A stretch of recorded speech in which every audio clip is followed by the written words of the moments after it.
Hello, welcome to our channel, welcome to Amy's channel. आज मैं reading कर रही हूँ आप लोगों के लिए एवरीडे विच टैरो से और angel and sister oracle card से 100% accurate your person feelings, thoughts और एनर्जी आपके लिए, आपके टूवर्ड्स उनकी क्या एनर्जी है, क्या उनकी फीलिंग्स हैं, हम वो करेंगे। तो जो चीज़ रेजोनेट करे वो लीजिएगा, जो चीज़ रेजोनेट ना करे वो नहीं लीजिएगा। Do not force any situation on your situation. तो अपनी कोई भी चीज़ अपने पे लागू मत करिएगा। ये जर्नल है, कलेक्टिव रीडिंग है, जो चीज़ रेजोनेट करे बस वही लीजिएगा। तो चलते हैं और देखते हैं कि आपके पर्सन की क्या एक्यूरेट रीडिंग आती है और वो क्या कहना चाहते हैं या चाहती हैं। मैं इसको थोड़ा सा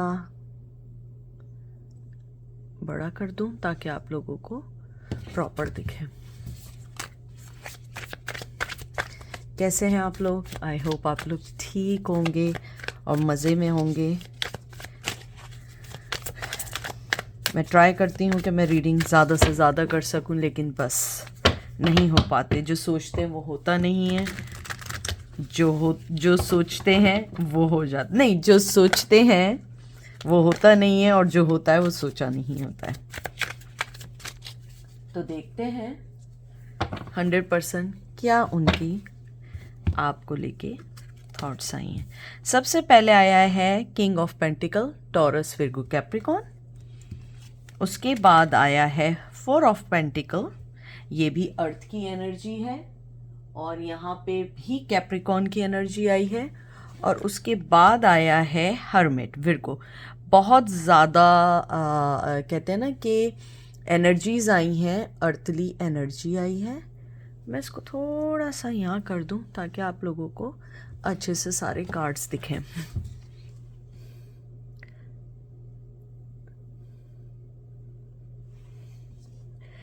तो जो मैंने यहाँ पे आपके लिए जो कार्ड्स निकले हैं, सबसे पहले मैं ये बता दूं कि आपका पर्सन जिसकी जो 100% आपको लेके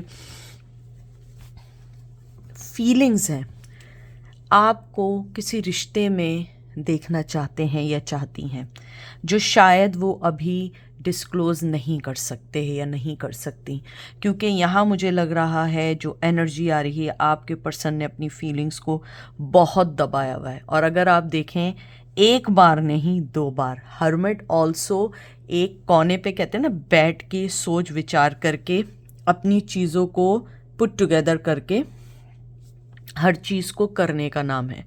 वैसे ही 4 ऑफ पेंटिकल है अपनी जो भी जज्बात हैं, फीलिंग्स को ना बताना। आपका जो पर्सन है वो आपके लिए लॉयल है, आपको मोहब्बत देना चाहता है, बहुत स्वीटनेस है आपके रिश्ते में, बहुत प्यार है, आप उनको शायद समझते हैं। और शायद कुछ लोगों ने आप में से उनकी सिचुएशन को समझते हुए उनसे दूरी इख्तियार कर ली होगी।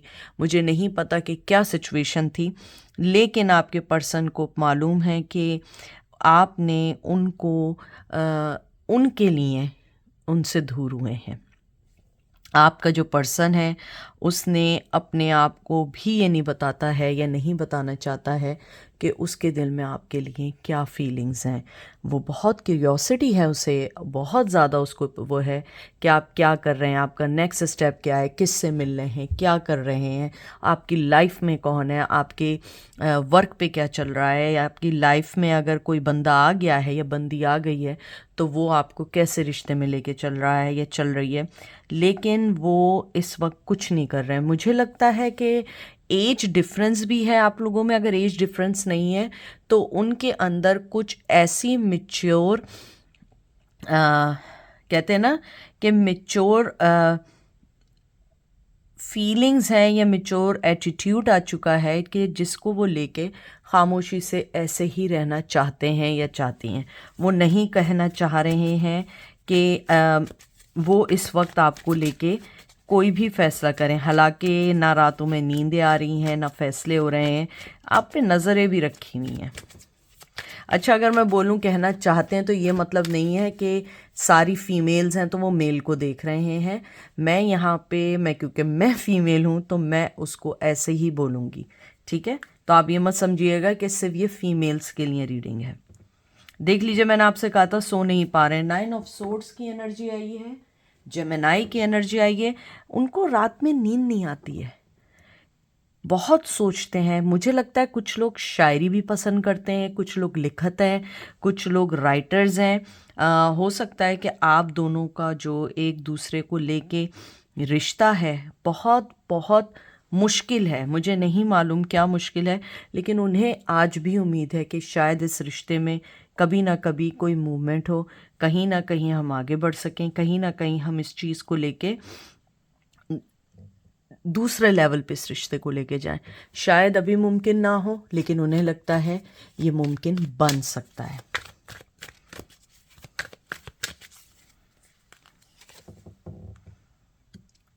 एट ऑफ वंस की एनर्जी आई है, बहुत खूबसूरत एनर्जी आई है। सैजिटेरियस की एनर्जी है। कम्युनिकेशन करना चाहते हैं, आपकी तरफ बढ़ना चाहते हैं या चाहती हैं। वो उनको मालूम है कि उन्हें आपसे बात करके जो क्लैरिटी है आप दोनों की सिचुएशन में, जो भी आप दोनों के दरमियान एक दूसरे तक पहुंच नहीं पा रहे हैं, उस चीज़ को सिवाय कम्युनिकेशन या बात किए बगैर नहीं सही हो सकती। मुझे यहाँ पे लगता है कि आप लोग बहुत अरसे से एक दूसरे से शायद मिले नहीं हैं। अगर मिले हैं तो वो बात नहीं हो पाई जो बात करनी चाहिए थी। यानी कि अगर मैं इस रिश्ते का आउटकम निकालूं या रिज़ल्ट निकालूं, तो आपका पर्सन इस रिश्ते में मोहब्बत देना चाहते हैं, क्योंकि पहले ही कार्ड जो आया है वो किंग ऑफ पेंटिकल का आया। ये कार्ड होता है रिश्ता बनाने का, एक हस्बैंड का, एक अच्छी वाइफ बनने का। वाइफ का तो क्वीन ऑफ पेंटिकल होता है, लेकिन एक एनर्जी है जिसके अंदर एक अच्छा हस्बैंड, एक अच्छा वाइफ बनाने का है, जिसमें एक सिक्योरिटी होती है, फाइनेंशियल सिक्योरिटी देने का। और फाइनेंशियली सिक्योर आपको वही बंदा करता है या बंदी करती है जो आपके साथ फ्यूचर रिलेशन में जाना चाहें, और आपके पर्सन को लगता है कि वो आपके साथ एक अच्छे फ्यूचर रिलेशन की तरफ बढ़ सकते हैं। 5 ऑफ पेंटिकल का कार्ड आया है। टॉरस की एनर्जी आई है। ओके, चैरियट का कार्ड आया। कैंसर की एनर्जी आई है। मेजर आर्काना आया है। 10 ऑफ कप का कार्ड आया है। बहुत खूबसूरत एनर्जी आई है। पाइसीस की एनर्जी आई है। यहाँ पे आपके पर्सन को पता है कि आप मूव ऑन हो चुके हैं, 100% मूव ऑन हो चुके हैं। ये रास्ता आपने बंद कर दिया है। शायद वो पर्सन आपकी फीलिंग से खेल रहे थे या खेल रही थी, या वो आपको वो कहते हैं ना क्लैरिटी, और या कहते हैं ना वैलिडेशंस नहीं दे पा रहे थे। आपने कहा बस अब बहुत हो गया, अब तुम अपने रास्ते, मैं अपने रास्ते। और शायद ये फैसले ने उनको कहीं ना कहीं समझने को मजबूर किया, उनके दिल में रिश्तों में क्या है। क्योंकि ये पर्सन मुझे शादीशुदा लग रहा है, ये मैरिड लग रहा है। अगर मैरिड नहीं है तो वो अपने कस्टम, अपनी चीज़ों से इतना जुड़ा हुआ है कि वो आपको नहीं ला सकता है। और कहीं ना कहीं थोड़ी सी मुझे ग्रीडी भी फीलिंग्स आ रही है या एनर्जी आ रही है कि शायद उसने आपसे पीछे इसलिए हुए हैं या बैक हुए हैं कि कहीं ना कहीं जो दूसरा रिश्ता था वो बहुत ज़्यादा, कहते हैं ना कि ही और she brings lot of happiness, financial way में बात कर रही हूँ, ब्रिंग इट टू हिज और हर लाइफ। और उनको ये लगता है कि शायद उस टाइम मैंने जो फैसला किया था शायद वो उस वक्त के लिए ठीक ठाक था, लेकिन मैंने जिस रिश्ते को छोड़ा है वो इमोशनली मेरी अटैचमेंट का था। क्योंकि यहाँ पे बहुत कोल्ड है, बहुत कोल्ड है। मुझे ऐसा लगता है कि कहीं ना कहीं आप दोनों के दरमियान जो सेपरेशन हुई है, और जैसे आप मूव ऑन हुए हैं, आपने उनको बताया है कि ये रिश्ते ऐसे नहीं चलते हैं, दोनों को बराबरी की बुनियाद पे इनपुट डालना पड़ता है। और आपके पर्सन ने ये चीज़ बहुत अच्छे से देख ली है। मैं लास्ट कार्ड निकालूंगी। हालांकि अगर आप देखिए क्वीन ऑफ सोर्ड का कार्ड आया है, जो मैं बार बार कह रही हूँ कि ये आपने कॉर्ड्स काटे हैं। ये क्वीन ऑफ सोर्ड्स का कार्ड जो है वो लिब्रा, एक्वेरियस, जेमिनी का कार्ड होता है। ठीक है, world, taurus, Virgo, Capricorn. The last one is 7 of swords, Aquarius की एनर्जी आई है। आपके जो पर्सन है उनकी एनर्जी आपको लेके ये है, जो मैंने पहले भी कहा था कि आप दोनों के दरमियान कोई ना कोई चीज़ ऐसी है जो आप दोनों को बहुत बाउंड की हुई है। कहीं ना कहीं जो लालच वाली बात कही थी वो 7 ऑफ सोर्ड्स के अंदर आ गई है। आपका पर्सन बहुत स्नीकी था, चीटर भी था, और मुझे लगता है कि एक वक्त में मल्टीपल पार्टनर्स भी थे। शायद आपको बाद में पता लगा या शायद बाद में आपने रियलाइज़ किया, क्योंकि आपका जो पर्सन है उसको ये मालूम है कि जो उसने किया उसकी माफ़ी नहीं है, और कहीं ना कहीं आप उसके लिए दुनिया रखते थे, लेकिन अब ये दुनिया उनके हाथ से जा चुकी है। आपका पर्सन, अगर मैं यहाँ देखूँ स्ट्रांगली, अगर उसकी फीलिंग्स हैं, थॉट है, वो ये है, वो आपसे मिलना चाहता है, बात करना चाहता है, आपके साथ कम्युनिकेशन को हमवार करना चाहते हैं, चाहे एज ए फ्रेंड क्यों ना हो।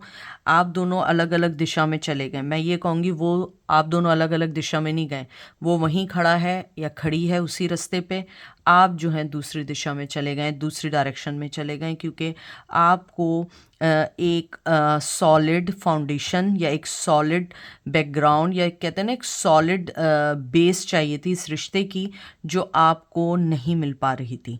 आपने बहुत कोशिश की, मुझे यहाँ कमिटमेंट का भी लग रहा है, कमिटमेंट से डर भी लग रहा है कि कमिटमेंट नहीं देना चाहता था, ये चाहती थी।